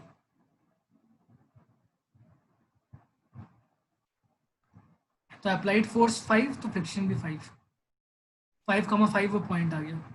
जब अप्लाइड फोर्स इससे ज़्यादा बढ़ेगा, जब अप्लाइड फोर्स इससे ज़्यादा रहेगा, तब एक्चुअली क्या होता है, जब अप्लाइड फोर्स को इससे ज़्यादा हम लोग बढ़ाते जाएंगे, उस टाइम पर जब अप्लाइड फोर्स को फ्रिक्शन हम लोग और आगे बढ़ाएंगे, 5 से ज़्यादा बढ़ाते जाएंगे, तब फ्रिक्शन कांस्टेंट हो जाता है। इसके बाद फ्रिक्शन कांस्टेंट हो जाता है, उसकी वैल्यू हमेशा 5 ही आती रहती है। उसका ग्राफ कुछ ऐसा होगा, मतलब वो कांस्टेंट हो गया। अब इसके बाद फ्रिक्शन की वैल्यू कांस्टेंट हो गई, बट अप्लाइड फोर्स बढ़ता जा रहा है। अप्लाइड फोर्स 6 रखा हम लोगों ने, तब भी फ्रिक्शन 5 आ गया। 7 रखा तब भी फ्रिक्शन 5 आ गया। 8 रखा तब भी फ्रिक्शन 5 आ गया। 9 रखा तब भी फ्रिक्शन 5 हो गया। 10 रखा तब भी फ्रिक्शन 5 हो गया। आ गई बात समझ। Yes sir. तो ये हो गया हमारे एक्सपेरिमेंट का ग्राफ। 5 से पहले तक का जो पार्ट है ये स्टैटिक फ्रिक्शन का पार्ट है। 5 से पहले तक स्टैटिक फ्रिक्शन है जो कि सेल्फ एडजस्टेबल फोर्स है, और ये एक्चुअल में y इक्वल्स टू एक्स का ग्राफ है। ये y इक्वल्स टू एक्स वाला ग्राफ है स्टैटिक फ्रिक्शन। इसका एंगल 45 डिग्री होता है, इस ग्राफ का एंगल 45 डिग्री होता है। 1 1 2 2 3 3 4 4 ये जब लाइन ड्रॉ करेंगे तो ये एक 45 डिग्री पे एक स्ट्रेट लाइन बनेगा। तो ये y इक्वल्स टू एक्स, ये स्टैटिक फ्रिक्शन शो कर रहा है। 5 के लेफ्ट वाला पार्ट स्टैटिक फ्रिक्शन शो कर रहा है और राइट वाला पार्ट शो कर रहा है, राइट वाला ये जो पार्ट है ये पार्ट शो कर रहा है काइनेटिक फ्रिक्शन का ग्राफ। राइट में ओके सर। है वो काइनेटिक फ्रिक्शन है। और जो दोनों का बाउंड्री है, दोनों का जो बाउंड्री बन रहा है that is actually limiting friction. जो 5 आ रहा है दैट इज लिमिटिंग फ्रिक्शन। जो बाउंड्री है ये बाउंड्री है limiting friction. Okay sir.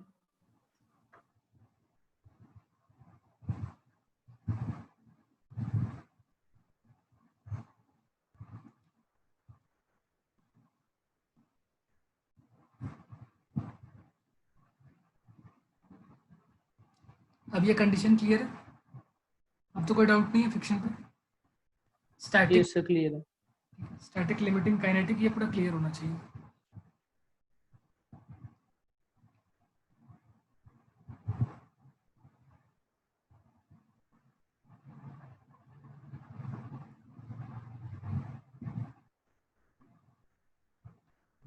Copy कर लो तो बताना, कॉपी हो जाएगा।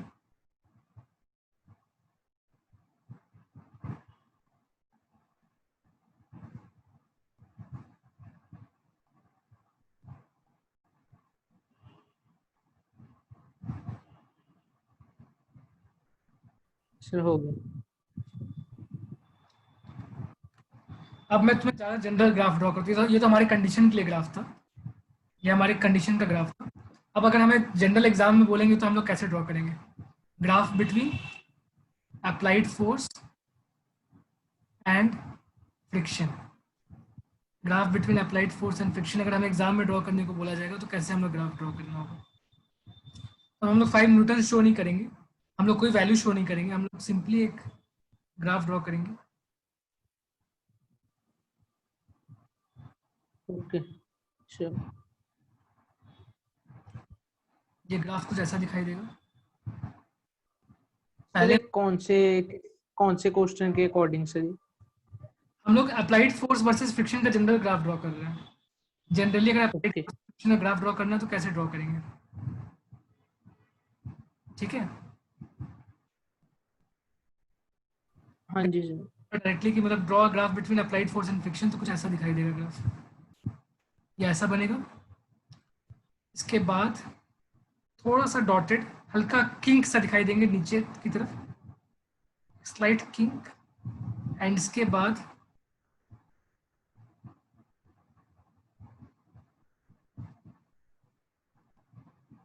ये ग्राफ होगा।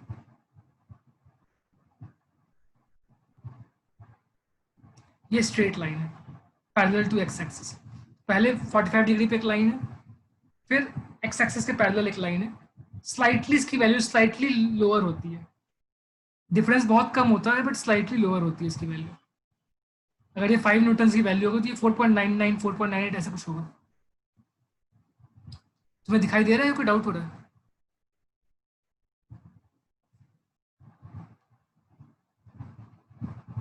क्या कुछ प्रॉब्लम आ रही है क्या? म्यूट है तुम्हारा।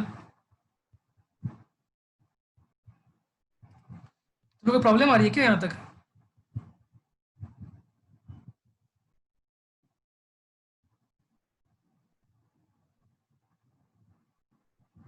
तुम्हारी तरफ से म्यूट है। हेलो, हाँ जी सर। नहीं यार कोई प्रॉब्लम नहीं है, नहीं पता नहीं था मेरे को म्यूट है। हाँ, हाँ जी मैं वही देख रहा था सर कि हो गया। ठीक है, मुझे देख के लगा शायद तुम परेशान हो, कुछ समझ नहीं आ रहा है, क्या दिक्कत आ रही है। नहीं सर, वो पता नहीं क्या मेरे को लगा आपको पता नहीं वो आज क्यों नहीं पहुंचे। Okay okay. हाँ जी। पहले के पार्ट में 45 डिग्री का एंगल बनेगा और बाद में पैरेलल टू एक्स एक्सिस बनेगा ग्राफ, और ये स्लाइटली लोअर वैल्यू होती है, इसलिए बस किंग दिखाया कि लिमिटिंग फ्रिक्शन की वजह से स्लाइटली लोअर हो जाती है। स्लाइटली वहां पर जब मूव करना स्टार्ट करता है तो सडन जर्क लगता है वहां पर, तो स्लाइटली लोअर वैल्यू फ्रिक्शन की आती है उसके बाद। ये वाला होता है काइनेटिक फ्रिक्शन। सर जो ऊपर वाला कर रहा था वो था स्टैटिक था। कौन सा वाला? जो पहले हमने करा था उसमें भी दोनों था, ये भी इसमें भी दोनों है, इसमें भी दोनों ओके। पार्ट्स हैं। एक लेफ्ट वाला पार्ट, एक राइट वाला पार्ट। लेफ्ट वाला पार्ट स्टैटिक फ्रिक्शन है, राइट वाला पार्ट काइनेटिक फ्रिक्शन है। और जो एग्जैक्टली बीच का जो बाउंड्री पॉइंट है वो होता है, ये बाउंड्री पॉइंट होता है लिमिटिंग फ्रिक्शन, इस बाउंड्री पॉइंट को हम लोग लिमिटिंग फ्रिक्शन कहते हैं।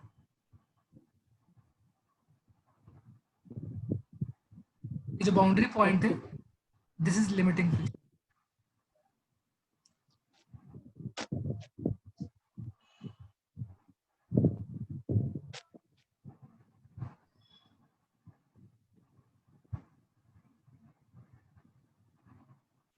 या फिर इसको ऐसा भी शो कर सकते हैं, लिमिटिंग फ्रिक्शन नीचे ना लिख के हमें ऊपर भी लिख सकते हैं, बिकॉज वाई एक्सिस हमारा लिमिटिंग वाई फ्रिक्शन दिखा रहा है ना, हमारे में वाई एक्सिस फ्रिक्शन दिखा रहा है, इस कारण से हम लोग इस पॉइंट को यहाँ पर भी मार्क कर सकते हैं कि ये पॉइंट हमारा लिमिटिंग, बिकॉज वाई एक्सिस में हम लोग फ्रिक्शन को शो कर रहे हैं, इसलिए ये दिखा देंगे ये वाला हमारा फ्रिक्शन, ये लिमिटिंग फ्रिक्शन की वैल्यू है। ओके।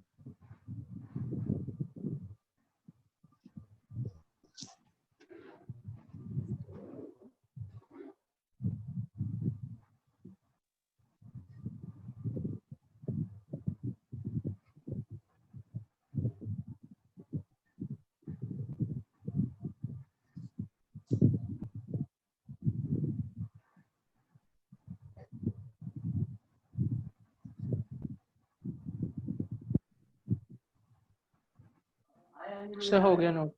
क्लियर है? अब मैं तुम्हें कुछ हाँ जी। क्वेश्चन बताऊंगा, उसका आंसर करना। मैं कंडीशन दूंगा, मुझे बहुत तुम्हें फ्रिक्शन के टाइप्स में हल्का डाउट अभी भी रहता है, तो एक बार तो क्वेश्चंस करके हम लोग चेक कर लेते हैं। एक ऑब्जेक्ट प्लेस किया हमने, इस ऑब्जेक्ट का मास है, सपोज करो 20 kg का ऑब्जेक्ट है, 20 kg का ऑब्जेक्ट है, और इस केस में जो लिमिटिंग फ्रिक्शन की वैल्यू ऑलरेडी गिवन है क्वेश्चन में, ऑब्जेक्ट का मास है 20 kg। क्या थक गए? नहीं सर, ओ सुबह से एक्चुअली फोन पे आने लग रही है ना क्लासेस। हाँ, वो थोड़ा सा टायरिंग काम है, लगातार स्क्रीन हाँ देखते जी। रहते हैं। हाँ तो जी। ऑब्जेक्ट का मास 20 kg, ऑब्जेक्ट का मास 20 kg और लिमिटिंग फ्रिक्शन की वैल्यू गिवन है क्वेश्चन में, ऑब्जेक्ट का मास 20 kg, लिमिटिंग फ्रिक्शन की वैल्यू 25 न्यूटन मान लेते हैं। ऑब्जेक्ट का मास 20 kg, लिमिटिंग फ्रिक्शन की वैल्यू 25 न्यूटन। मैं तुम्हें 3-4 कंडीशन बताऊंगा, तुम बताना कि उसमें फ्रिक्शन की वैल्यू कितनी होगी, एक्सेलरेशन कितना होगा, ठीक है? फर्स्ट तो केस, पहले नोट कर लूंगा मैं।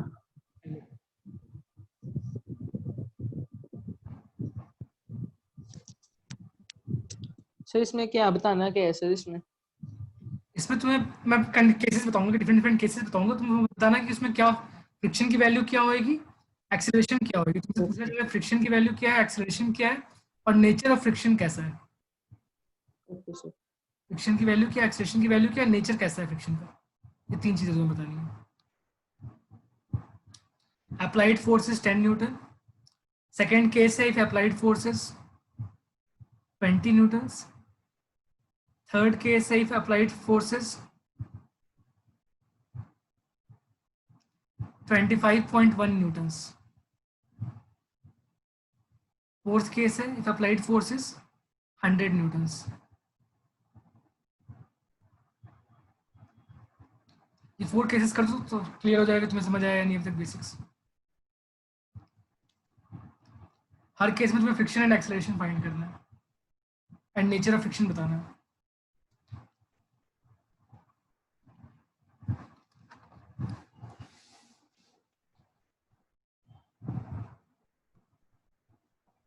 सर फ्रिक्शन फाइंड करना है, next net external force find करना है।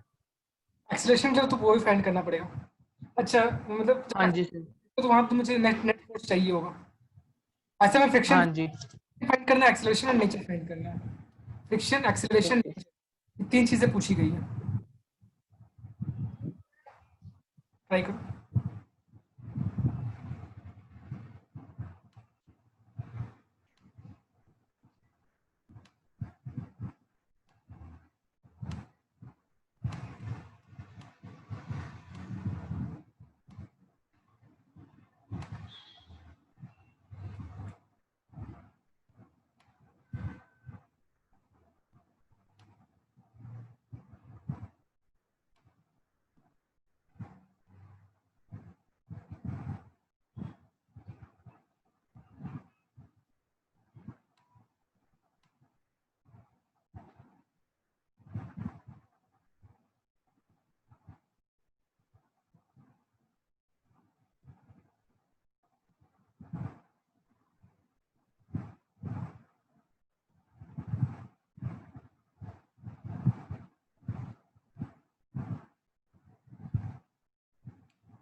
Excuse me sir.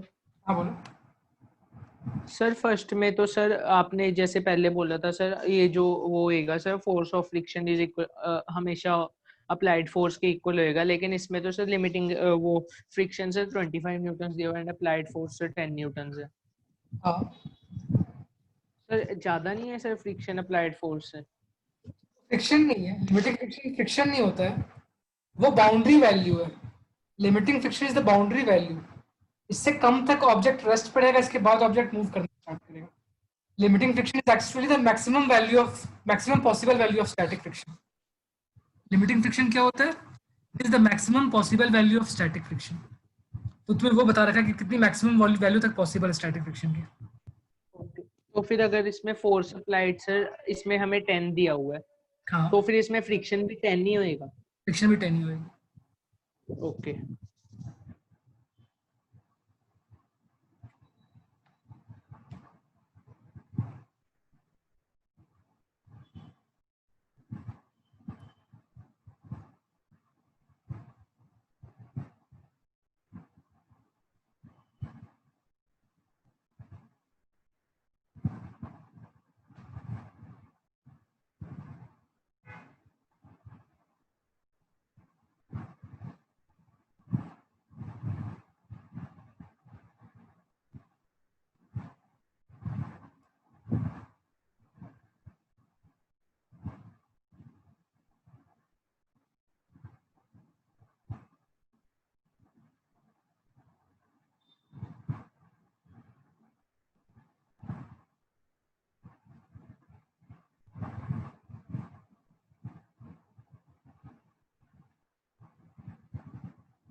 सर हो गया। हो गया।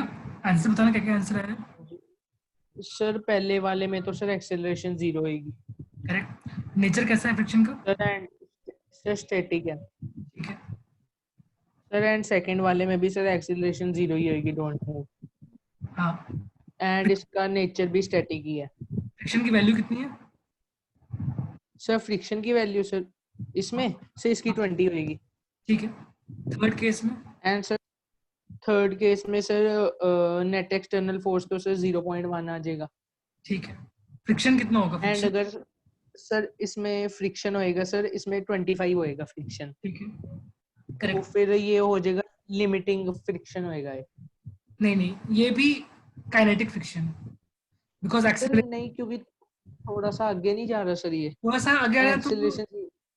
अगर थोड़ा भी आगे आ गया है, थोड़ा भी आगे आ गया तो एक्सेलरेशन नॉट जीरो हो जाएगा, तब बॉडी मूव करना स्टार्ट हो जाएगा। वो काइनेटिक ही है। ये भी काइनेटिक है। Okay sir sir exactly. Acceleration 0.05 आई है। ठीक है, तो 0.1/20 आया होगा, तो वो आ जाएगा 0.0। हाँ जी 0.005 सर एंड नेक्स्ट। 0.005 आया होगा ना? हाँ जी 0.005 आ रहा, सॉरी। ठीक है, मीटर पर second. Correct. And sir kinetic उसका है। अगले वाले का सर काइनेटिक है, उसकी सर फ्रिक्शन से 25 होएगा नेट ठीक है। एक्सटर्नल फोर्स 75 हो गया हाँ एंड एक्सेलरेशन 3.75 मीटर पर सेकंड स्क्वायर काइनेटिक है ये काइनेटिक फ्रिक्शन। ठीक है, करेक्ट। काइनेटिक 3.7। अब तुम्हें पूरा क्लियर है इसका स्टोरी क्या है? स्टैटिक, काइनेटिक, लिमिटिंग, तीनों अब क्लियर है तुम्हें। लिमिटिंग हाँ कब जी। होगा? लिमिटिंग तब होगा जब applied force is exactly equal to 25 newtons. If applied okay force is 25 newtons, उस केस में ये लिमिटिंग फ्रिक्शन होगा। 25 से थोड़ा भी कम है तो स्टैटिक, थोड़ा भी ज्यादा है तो काइनेटिक। अगर 20 ओके भी है तब भी वो स्टैटिक है, और 25.1 भी है तो भी वो काइनेटिक है। 25 लिमिटिंग है। ये क्लियर है सारा कुछ? Yes sir. अब ये जो मैंने तुम्हें लास्ट क्वेश्चन में ऑलरेडी गिवन था कि लिमिटिंग फ्रिक्शन की वैल्यू मैंने तुम्हें बता दी, ये लिमिटिंग फ्रिक्शन किस पे डिपेंड करता है? ये लिमिटिंग फ्रिक्शन डिपेंड करता है एक्चुअली दो तीन चीज़ों पे, जो हम लोग कैलकुलेट कर सकते हैं क्वेश्चन में वैल्यूज के हिसाब से। तो limiting friction depends on, it depends on the normal reaction acting on the body. It depends on the normal reaction acting on the body. Limiting friction is proportional to normal reaction.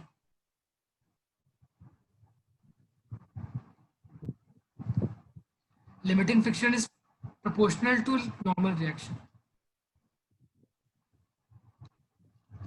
इसको अगर लिखा जाए तो इसको ऐसे लिख सकते हैं F is proportional to N. Friction is proportional to normal reaction. Limiting friction is okay proportional to normal reaction. Limiting friction को बेटर है कि तुम एफ एस मैक्स लिख दो, स्टैटिक फ्रिक्शन की मैक्सिमम वैल्यू। सिंबल यूज कर रहे हैं हम लोग एफ, सब्सक्रिप्ट में एस मैक्स। स्टैटिक फ्रिक्शन की maximum value is limiting friction. Okay F S max, maximum value of static friction, इसको हम लोग बोल रहे हैं limiting friction. This is limiting friction. Okay sir. अब जब हम लोग, अगर हम लोग प्रोपोर्शनैलिटी को हटा के कांस्टेंट बनाएंगे तो ये क्या बन जाएगा? इक्वल टू करेंगे तो क्या आ जाएगा? ये आ जाएगा F S max equal to mu N. इस कांस्टेंट ऑफ प्रोपोर्शनैलिटी को हम लोग बोलते हैं म्यू। ये होता है coefficient of friction. Constant of proportionality is called as coefficient of friction.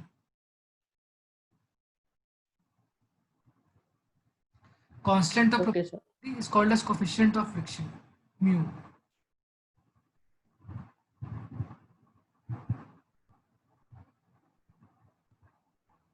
ये होता है simple mu equals to F upon N. Friction की वैल्यू कितनी है? नॉर्मल रिएक्शन की वैल्यू कितनी है?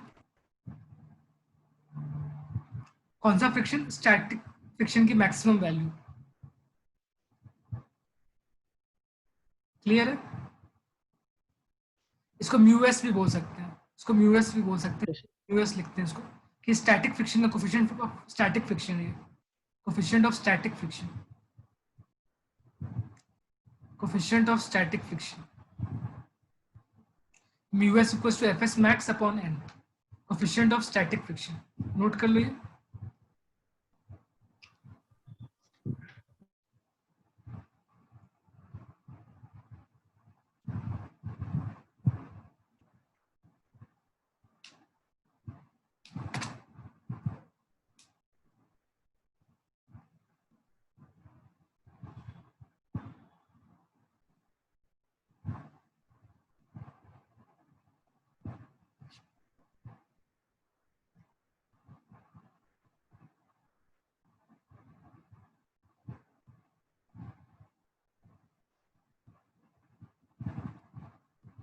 हो गया सर। हाँ जी। यूनिट्स डायमेंशंस क्या होंगे? म्यू एस के यूनिट्स एंड डायमेंशंस क्या होंगे? सर न्यू इससे इसके सर एफ एस का थोड़े एक और बार बता दोगे सर? एफ एस क्या है? एफ लिमिटिंग मतलब, फ्रिक्शन है ना सर? हाँ लिमिटिंग फ्रिक्शन है। एफ एस मैक्स हाँ जी। Limiting friction, F S max. Static friction की मैक्सिमम वैल्यू, इसको हम लोग बोलते हैं limiting friction. Maximum value of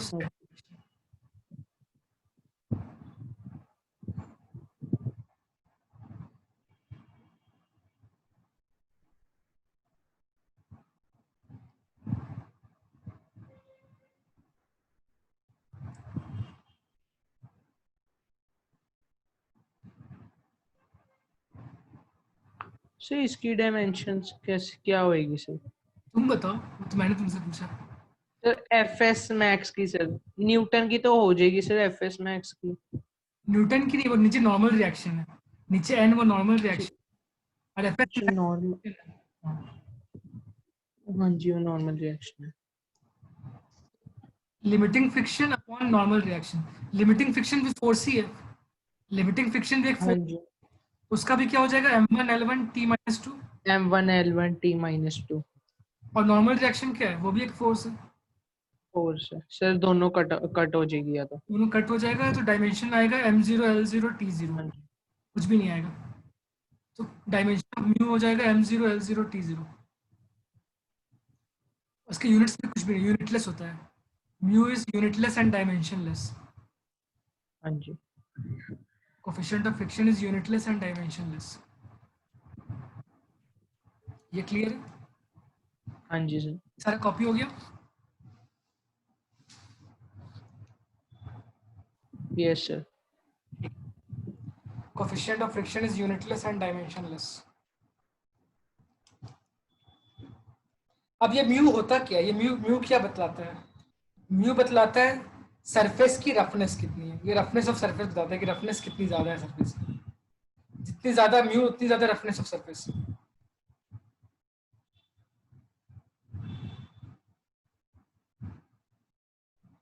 mu बतलाता है रफनेस ऑफ सरफेस। तो if mu equal to 0, surface is perfectly smooth. If sir frictionless, मतलब फ्रिक्शनलेस है वो। Frictionless surface perfectly smooth. हाँ जी, If mu is 0, then perfectly smooth frictionless surface. वहां friction की वैल्यू आएगी ही नहीं। जिसने जैसा मूव करता है करते रहो, वो रोकेगा ही नहीं किसी को।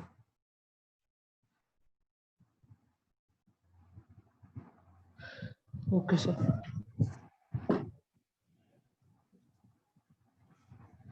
और अगर म्यू की वैल्यू मान लो कि 0.1 है, तो दैट मीन्स फ्रिक्शन इससे थोड़ी ज़्यादा है इसकी। कहीं 0.2 है तो उसकी थोड़ा सा friction फ्रिक्शन, ज़्यादा है। जितनी ज़्यादा म्यू उतनी ज़्यादा मतलब फ्रिक्शन। फ्रिक्शन है इस पे। वहाँ फ्रिक्शन ओके हुई, वो रफ सरफेस है। सर, ये यू कभी नेगेटिव नहीं हो सकता ना? ये निगेटिव नहीं होगा, हाँ जी, ये रेशियो है, सिंपल रेशियो है। फ्रिक्शन फोर्स की वैल्यू क्या है, नॉर्मल रिएक्शन की वैल्यू क्या है, उसका रेशियो है ये। ओके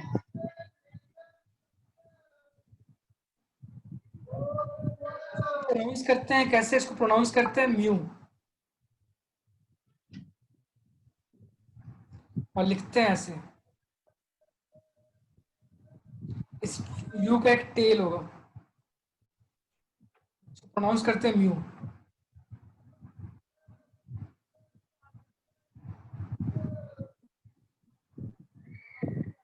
ठीक है, इससे हाँ कनेक्टेड जी बहुत सर। सारे जोक्स हैं, इससे कनेक्टेड बहुत सारे जोक्स हैं।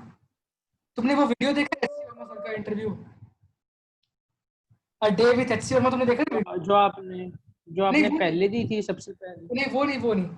ईवीएफ आते हैं ना यूट्यूब पे, जो वीडियो आते हैं कॉमेडी वाले, वायरल फीवर के।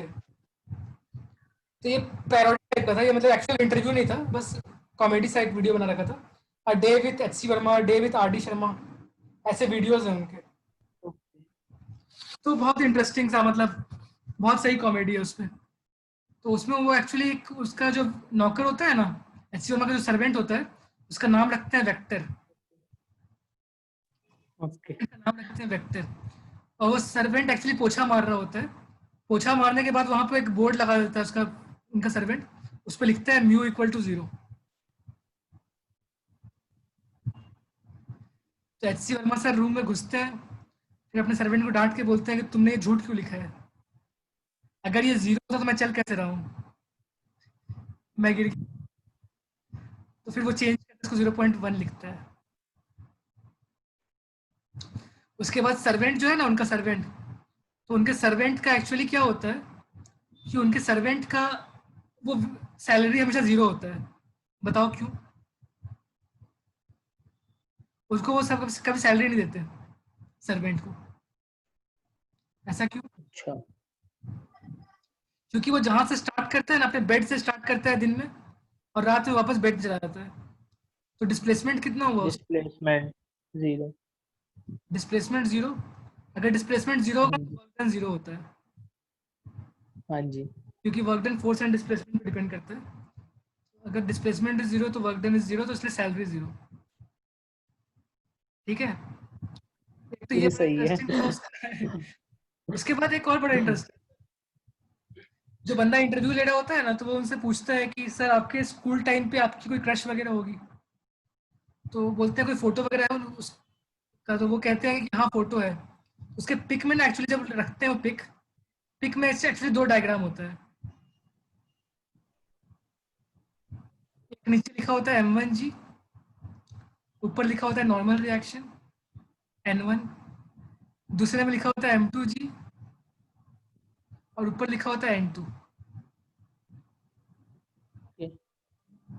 ये ऑब्जेक्ट बना होता है, ये पिक्चर था उसका, कहते हैं फ्री बॉडी डायग्राम है। तो इंटरव्यू लेने वाला कहता है क्यूट पिक है, क्यूट पिक। तो वो देखना, वो वीडियो बड़ा इंटरेस्टिंग है, उसको देखोगे ना, फिजिक्स का मतलब सही मजा ले रखा है। और इनके क्वेश्चंस होते हैं, ओके। बहुत वाले क्वेश्चंस होते हैं इनके बुक में। तो उस बंदे वाले क्वेश्चन का ही बहुत मजाक उड़ाया उस वीडियो के अंदर। मतलब इंटरेस्टिंग वे से मतलब समझा रहे हो उसमें। समझाया नहीं है वो, ऐसी वो सिर्फ इंटरेस्टिंग ही है, उसमें समझाया कुछ नहीं है, बस यूज किया इन चीजों को जोक्स के फॉर्म में। ठीक है? ओके। हाँ जी। चलो, फ्रिक्शन क्लियर है यहाँ तक? हाँ जी सर, यहाँ तक तो सारा क्लियर है। ठीक है। अब कहानी को हम लोग थोड़ा सा आगे बढ़ाएंगे। अब मैं एक क्वेश्चन देता हूँ, अब मैं तुम्हें लिमिटिंग फ्रिक्शन बताऊंगा नहीं, वो तुम्हें खुद से निकालना होगा। ऑब्जेक्ट का ओके। मास, अब म्यू सरफेस का म्यू गिवन है यहाँ पे 0.2, म्यू 0.2 है। ऑब्जेक्ट का मास 10 kg है। अप्लाइड फोर्स की वैल्यू बता रखी है, applied force is 25 Newton's. Find acceleration of the body, value of friction and nature of friction. Try करो।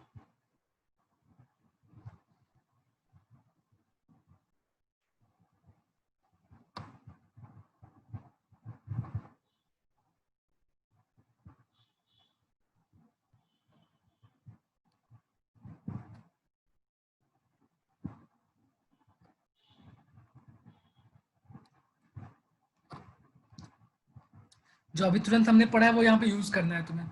क्या यूज करना है कि लिमिटिंग फ्रिक्शन की जो वैल्यू होती है वो क्या होती है?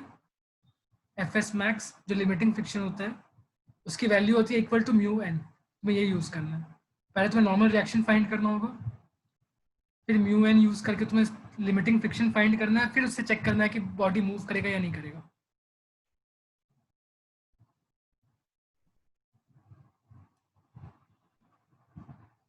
Okay sir. ट्राई करो।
सर ऑब्जेक्ट मूव हो रहे हैं नहीं?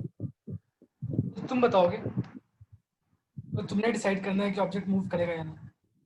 तुम्हें उस कंडीशन से चेक करना होगा कि applied forces less than limiting friction या मोर देन लिमिटिंग फ्रिक्शन, वो तुम्हें चेक करना होगा। हर क्वेश्चन में ये चेक करना होता है कि applied force is less than limiting friction और more than limiting friction. Applied force 25 newton है, लिमिटिंग की वैल्यू कितनी आई, लिमिटिंग निकाल लिया तुमने? सर नहीं सर। पहले नॉर्मल रिएक्शन फाइंड करो, step by step reaction find कर लो। Find normal reaction. Normal reaction कैसे फाइंड करते हैं, उसमें वाई एक्सिस को देखना होगा कि वर्टिकल में क्या हो रहा है, वर्टिकल में कौन कौन से फोर्सेस है बॉडी के ऊपर। वर्टिकल हाँ, सर, वर्टिकल बॉडी के ऊपर सर कोई फोर्स नहीं है। नेट फोर्स नहीं है, कोई नेट फोर्स नहीं है, बट वर्टिकल में नेट वेट तो लग रहा जीरो होगा है। ना, वर्टिकल में अर्थ उसको नीचे पुल कर रहा होगा, जो ऑब्जेक्ट है 10 kg का उसको अर्थ नीचे, हाँ सर। और जो हाँ जी। टेबल है, टेबल इसको ऊपर की तरफ एक फोर्स लगा रहा है इसके ऊपर, जो नॉर्मल रिएक्शन कहलाता है। एक्चुअल सिचुएशन ये है बॉडी का, इसके ऊपर हाँ 3 जी सर। फोर्स और एक फोर्थ भी होगा जो फ्रिक्शन होगा। इसको इधर ही मार्क कर लेते हैं, इसको ऐसे मार्क कर सकते हैं, फ्रिक्शन ऐसे है। इस ऑब्जेक्ट के ऊपर 4 फोर्सेस लग रही हैं। डाउन साइड वेट पुल कर रहा है उसको, अपवर्ड्स नॉर्मल रिएक्शन लग रहा है, राइट की तरफ अप्लाइड फोर्स आ रहा है, लेफ्ट की तरफ फ्रिक्शन आ रहा है। ये इस बॉडी का FBD, free body diagram. Sir earth भी तो 10 ही पुल कर रही है। अर्थ कितने से पुल कर रही है, एमजी होता है वो, एमजी। एम एम जी, हाँ जी। उसको 10 ही ले लूँ ना मैं? हाँ 10 ले लो, जी की वैल्यू 10 यूज कर लो। तो वेट कितना हो गया इसका, सर नॉर्मल रिएक्शन भी 0 ही आ रहा जीरो कैसे आ गई, वेट कितना है, है। पहले वेट की वैल्यू डब्ल्यू बताओ। डब्ल्यू एम जी हाँ सर 100 न्यूटन्स। 100 न्यूटन वेट आ गई, मतलब इतना डाउनवर्ड पुल हो रहा है, हाँ और ऑब्जेक्ट उसके बाद भी वर्टिकल है, मूव नहीं कर रहा। इन vertical direction object is not moving, in vertical direction object is at rest. Up down नहीं हो रहा ऑब्जेक्ट, अप एंड डाउन नहीं हो रहा, इसका मतलब in vertical direction forces are balanced, in vertical direction forces are balanced. अगर up side ज्यादा फोर्स होगा तो ऑब्जेक्ट ऊपर जाना स्टार्ट हो जाएगा, डाउन साइड ज्यादा होगा तो ऑब्जेक्ट नीचे जाना स्टार्ट हो जाएगा। Vertical direction object is in at rest, object at rest in vertical direction, तो क्या हो जाएगा, एन इक्वल्स टू डब्ल्यू होना चाहिए, नॉर्मल रिएक्शन वेट के इक्वल होना चाहिए। हाँ जी, एन इज इक्वल डब्ल्यू ही आ रहा है। एन की वैल्यू कितनी हो गई, नॉर्मल रिएक्शन कितना हो गया, sir 100। 100 Newton's.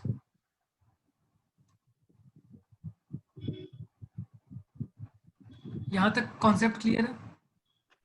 Yes sir. And फिर लिमिटिंग वो लिमिटिंग फ्रिक्शन भी उतना ही होएगा। लिमिटिंग फ्रिक्शन की फॉर्मूला यूज करो, उसमें म्यू भी यूज करना पड़ेगा, multiplied by normal reaction, mu की वैल्यू गिवन है क्वेश्चन में।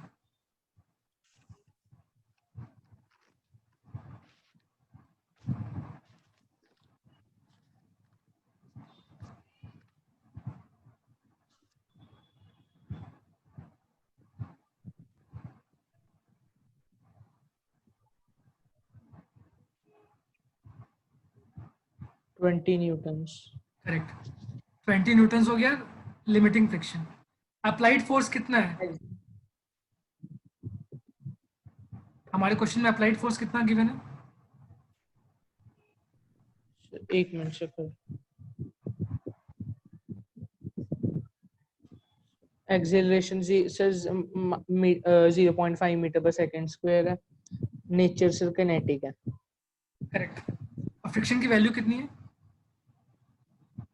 सर फ्रिक्शन की वैल्यू, हाँ सर फ्रिक्शन की वैल्यू सर इसमें है सर 20 है न्यूटन। 20 Newton's, correct.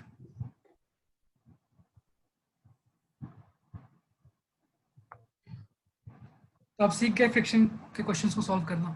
फ्रिक्शन के क्वेश्चन में सारा कुछ हाँ तुम्हें जी। खुद से करना पड़ेगा स्टार्टिंग से एंडिंग तक। नॉर्मल रिएक्शन निकालना होगा, नॉर्मल रिएक्शन के बाद तुम्हें लिमिटिंग फ्रिक्शन निकालना होगा, फिर कंडीशन चेक करना है कि मूविंग है या नॉट मूविंग है, फिर सारा कुछ सॉल्व करना है। अब नेक्स्ट क्वेश्चन, एक क्वेश्चन और करते हैं, इसके बाद फिर आज तुम थके हुए हो, एंड करते हैं फिर क्लास, है ना। हाँ जी सर। सर चलो लेकिन अब तो रोज ही यही शेड्यूल है आपको, क्या, रोज ही अब यही शेड्यूल होएगा। हाँ आदत हो जाएगी धीरे धीरे, अभी बहुत दिनों हाँ से रेस्ट जी चल रहा था इसलिए थक गए हो, फिर आदत हो जाएगी, ठीक हो जाएगा। चलो 5 kg का ऑब्जेक्ट रखते हैं, 5 kg का ऑब्जेक्ट, ठीक है। अप्लाइड फोर्स की वैल्यू बता रखी है हमें 2 न्यूटन्स, अप्लाइड फोर्स की वैल्यू 2 न्यूटन्स, और म्यू रख लेते हैं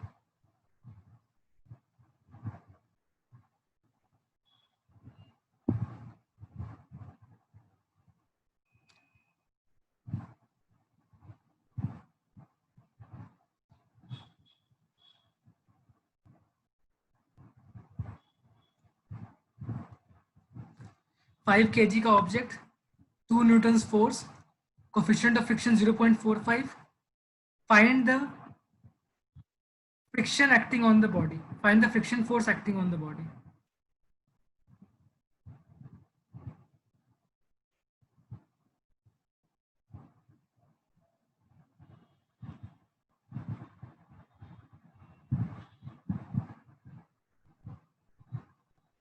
Also find acceleration and nature of friction.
Sir इसमें भी n is equal to w ही होएगा ना सर?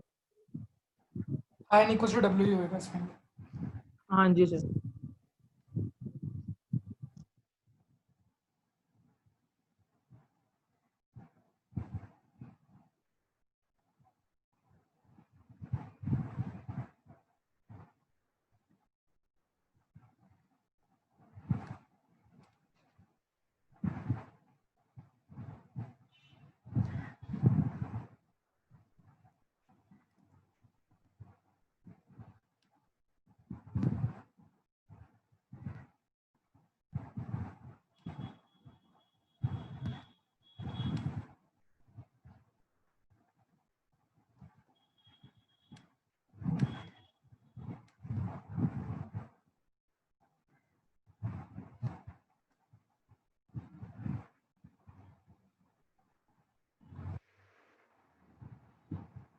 सर 22.5 है सर लिमिटिंग।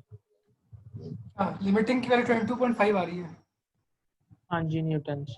फ्रिक्शन की वैल्यू कितनी होगी इस क्वेश्चन के लिए? सर फ्रिक्शन की वैल्यू सर इसकी होएगी 2 Newton's. Correct. And acceleration of the body क्या हो जाएगा?